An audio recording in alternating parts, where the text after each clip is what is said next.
Hola, sean bienvenidos. Soy Roberto Montesino y tengo el placer de compartir con ustedes una nueva emisión de Punto de Partida.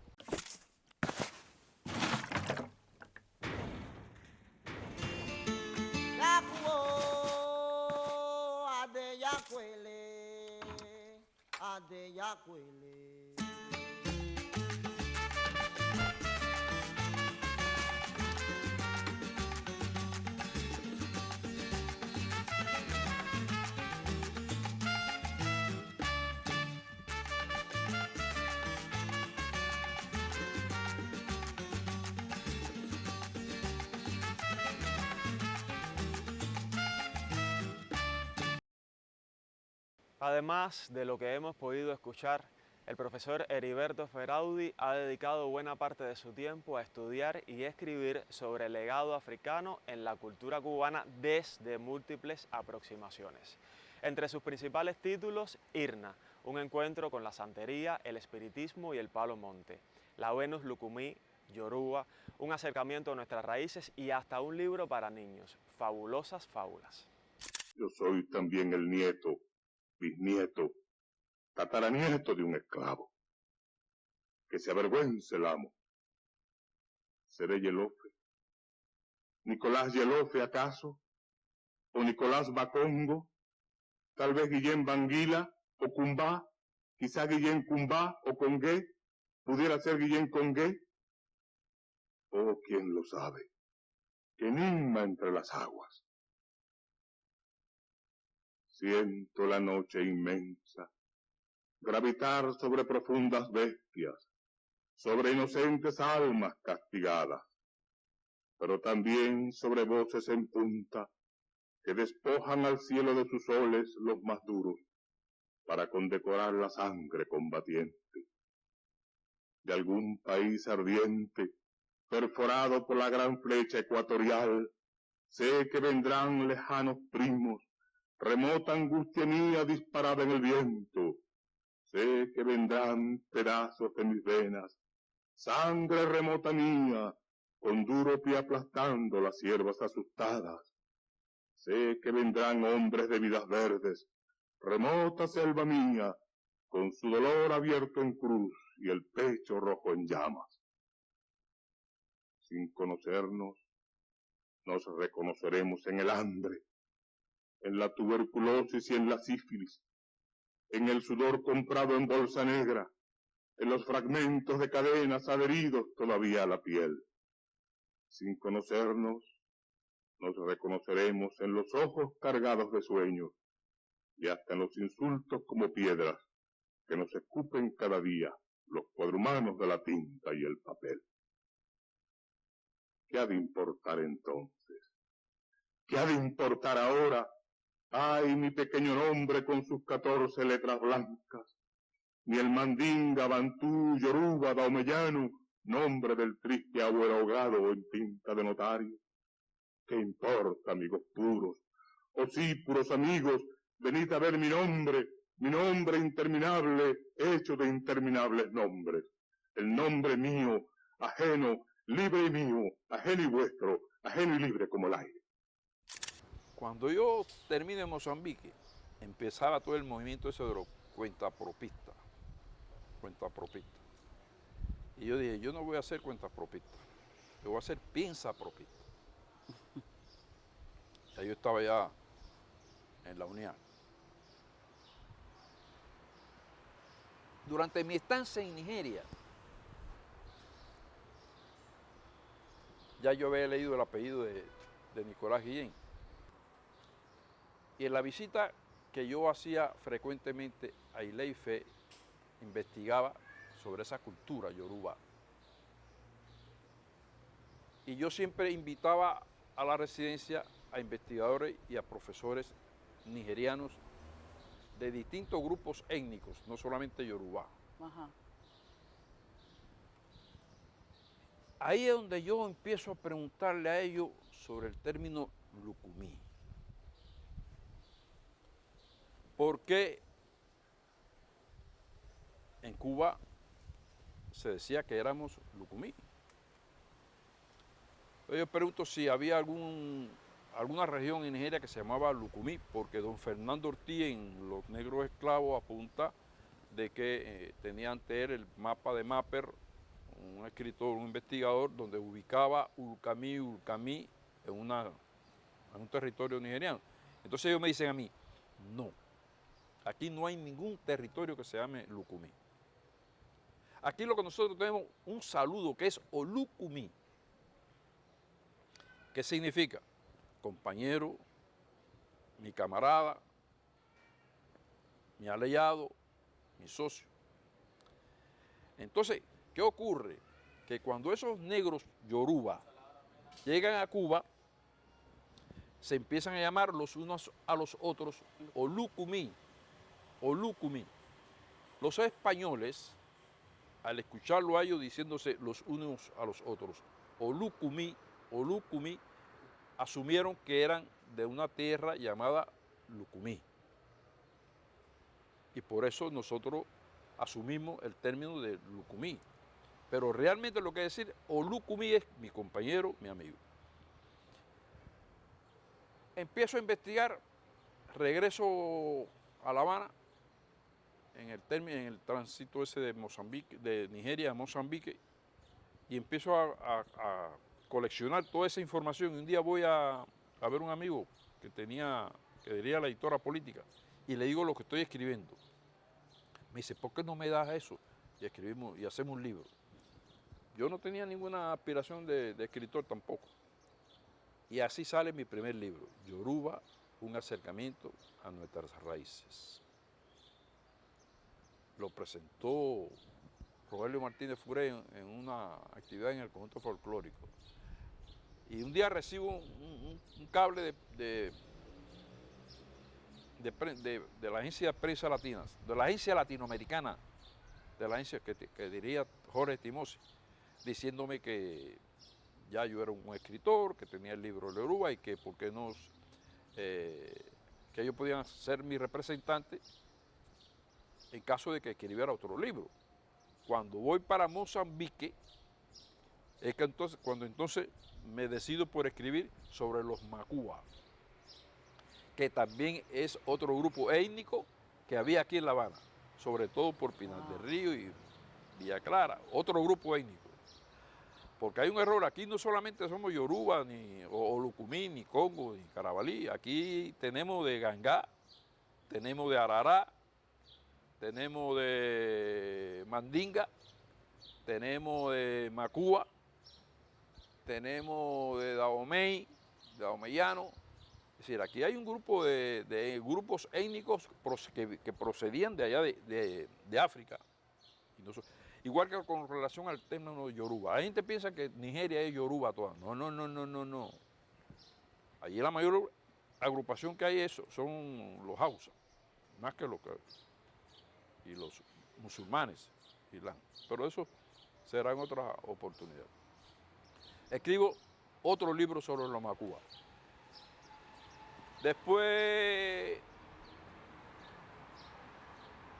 estando en Nigeria, yo doy una visita a Osogbo, que es el lugar donde se supone que surgió Ochun, el río Ochun. Cuando llego allí a Osogbo, que empiezo a hablar con los jefes tradicionales, es que yo descubro a Ochun. Yo realmente había oído hablar de Ochun, pero no. Empiezo a conocer sobre las mitologías, sobre la deidad que había surgido en aquel río en Osogbo de Nigeria, que no dictaba mucho de ley y fe. Y entonces escribo otro libro, Ochun, la Venus, Lucumí. Y así después fui escribiendo fábulas infantiles, 2 libros de fábulas que me publicaron en México y otros. Hasta Bueno, 11, llevo 11 libros publicados por ahí, nada menos. acaba de mencionar sus publicaciones en México, pero es que yo sé también que ha tenido una muy entrañable relación en México con el Centro Cultural Afrocubano de Occidente, que ha sido una institución a la que también tengo el gusto de pertenecer, es un orgullo, pero que llevó un poco la cultura cubana de origen africano, pues a esa zona en Guadalajara. Y me gustaría mucho también que hablara de eso porque es una experiencia interesante, la Mira, verdad. Aimé, yo voy a Guadalajara a una feria de libros, a una feria de libros. A mí me había invitado al DF la doctora Luz María Martínez Montiel, que era la directora de la Fundación La Tercera Raíz de la Universidad de México. Me invitaron para dar un ciclo de conferencia allí sobre la africanía y de paso la Dirección de Cultura del Distrito Federal me invitó para dar un curso sobre religiosidad africana en el Centro Cultural José Martí. A la sazón se da la Feria del Libro en Guadalajara y yo viajo a Guadalajara. Y entonces allí conozco a Mario Collignon. Mario Collignon se interesa por el libro que ya yo había escrito sobre Irna. ¿Quién es Irna? Te voy a explicar. Cuando yo regreso, cuando yo escribo el libro de los Yoruba, y estoy en Cuba, y estoy en esta onda, la influencia africana, un día me encuentro una amiga mía que me dice, tú debes conocer para tus investigaciones a una amiga que yo tengo que es santera.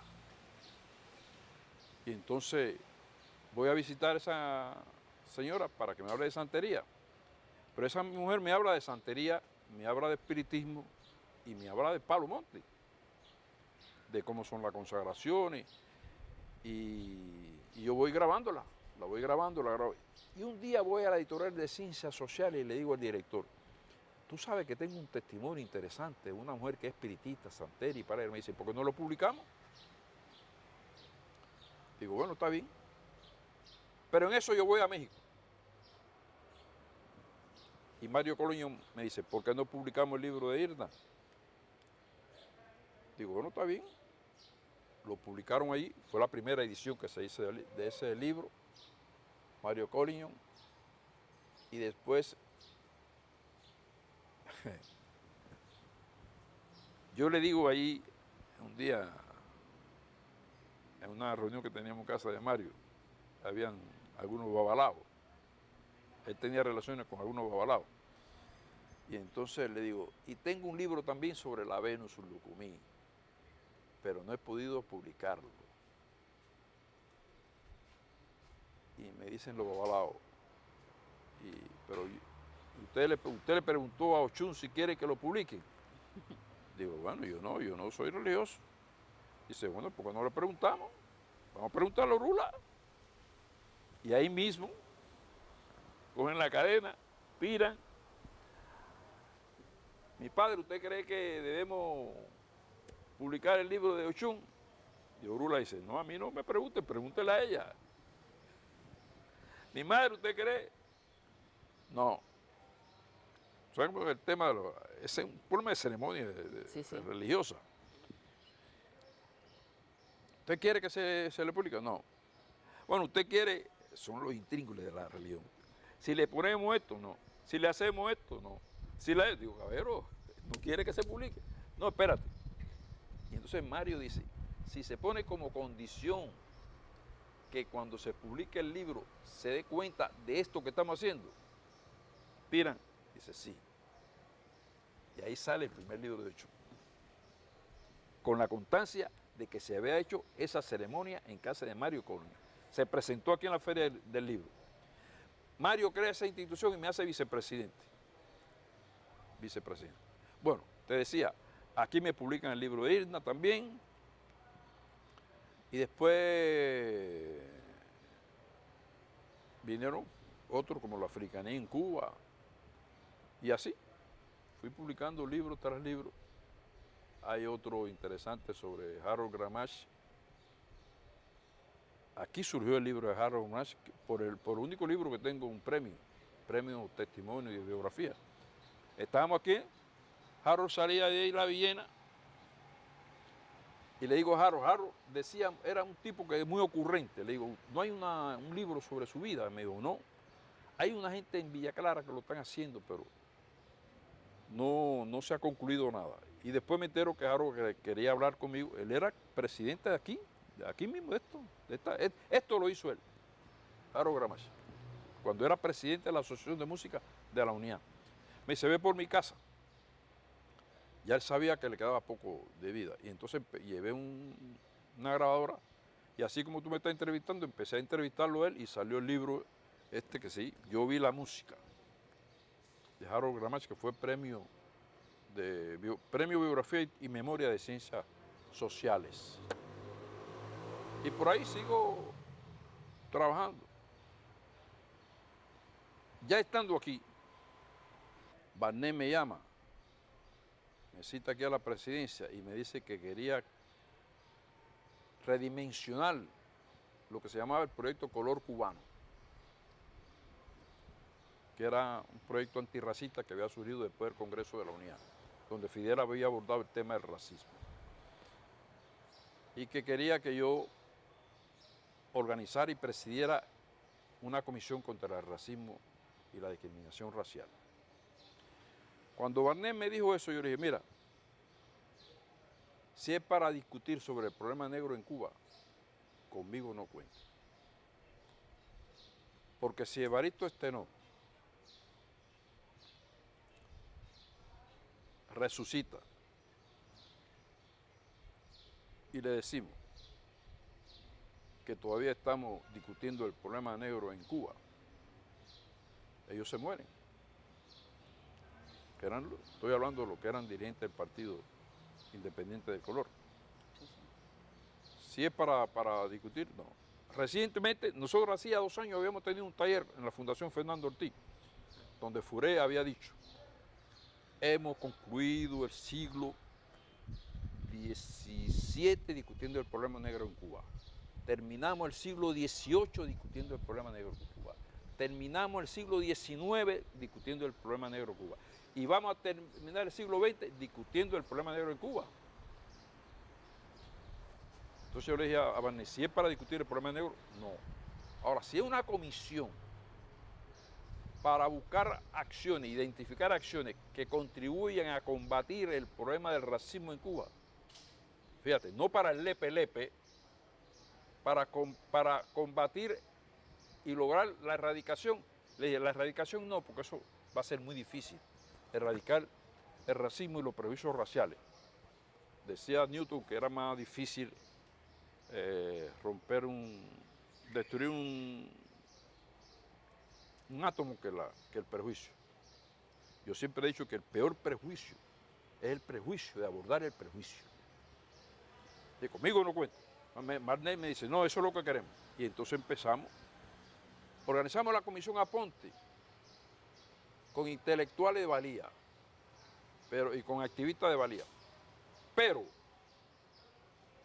que se integran el tema de Acocán, de corazón. Entonces, ahí estaba Fernando Martínez Heredia, estaba Esteban Morales, estaban Arden Nay, estaba Georgina Herrera, estaban Nicia Agüero, estaba Oscar Olama, Raulito Roa, Eliseo Altunaga. Agrupamos un grupo de gente, Mariela Castro. Bueno, creamos la comisión, hicimos un programa nacional contra el racismo y la discriminación racial, organizamos una comisión en cada una de las provincias, de eso no se habla casi, organizamos talleres en cada una de las provincias, a Aquimón Quitao, donde la gente decía, es decir, nosotros siempre orientamos las discusiones, el diálogo, no para hacer catarsis, ni para autoflagelarnos de que los años de esclavitud, no. Buscar acciones concretas. Eso se hizo en todas las provincias del país. Hasta que llegó el momento en que ya los predios de la unidad nos quedaban estrechos. Y decidimos hacerle una carta a Díaz-Canel, que era vicepresidente primero del Consejo de Estado. Le hicimos una carta a Díaz-Canel diciendo que las ideas que teníamos de la comisión. Díaz-Canel me cita, yo le hago una explicación de lo que era la Comisión Aponte, el proyecto que teníamos, y me dice, hágame una propuesta. Y regresé, le hicimos una propuesta que fue elaborada por Martínez Heredia, Esteban Morales, participó Mariela y otro compañero. Tuvimos 4 meses elaborándole la propuesta de Díaz-Canel. Cuando se la mandamos, Díaz-Canel me llama y me dice que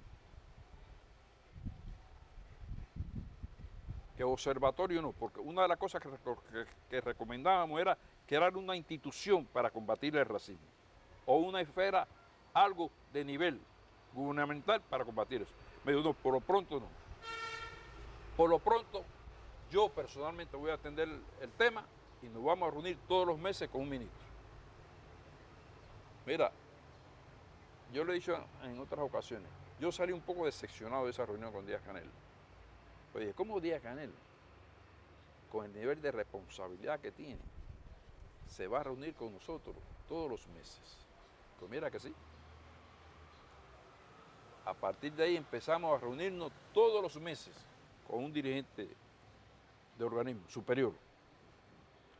Ahí se manejó el bicentenario de Aponte, porque entonces después a la comisión le pusimos José Antonio Aponte, de lo cual habría mucho que hablar todavía. ¿Por qué José Antonio Aponte? Le pusimos José Antonio Aponte y nos reuníamos con los jefes de organismos, ministros, presidente de organismos,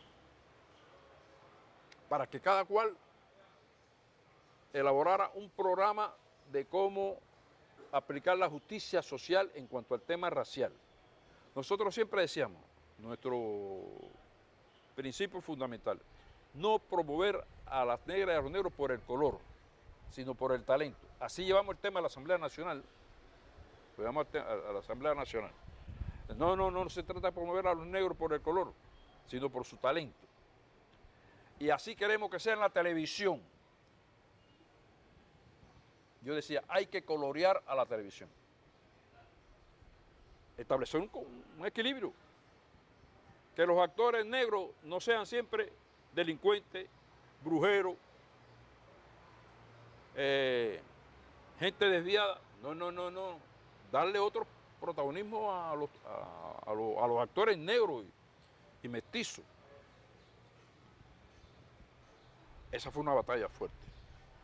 Con el ICR, aquí dimos una reunión con directores, con todos los directores, o con una buena parte de directores del ICR para esa batalla. Había reticencia también, incluso algunas negras también que se oponían, porque decían que en Cuba no había racismo. De eso nos encontramos. Una vez dimos una reunión con todos los directores de los principales órganos de prensa en el Comité Central. Todo esto dirigido por Díaz-Canel.